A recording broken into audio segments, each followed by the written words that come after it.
السلام علیکم۔ Daily golf Urdu میں خوش آمدید۔ بھارت میں شہریوں نے خالی مقامات کو شمشان گھاٹ بنانا شروع کر دیا۔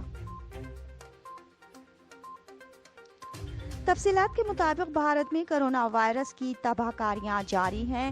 یومیہ بنیادوں پر ہزاروں کرونا مریض لقمہ اجل بن رہے ہیں، جس کے باعث قبرستان اور شمشان گھاٹ پر جگہ ختم ہو چکی ہے۔ ریاست اتر پردیش کے ضلع مظفر نگر کے نئی منڈی شمشان گھاٹ پر آخری رسومات کی ادائیگی کے لیے جگہ خالی نہ ہونے کے سبب انتظامیہ نے لوگوں کو واپس لوٹانا شروع کر دیا۔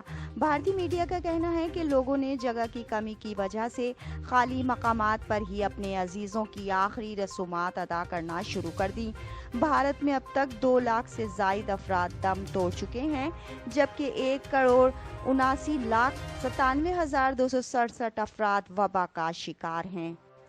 اب تک کے لیے اتنا ہی۔ اگلے بلیٹن تک کے لیے خدا حافظ۔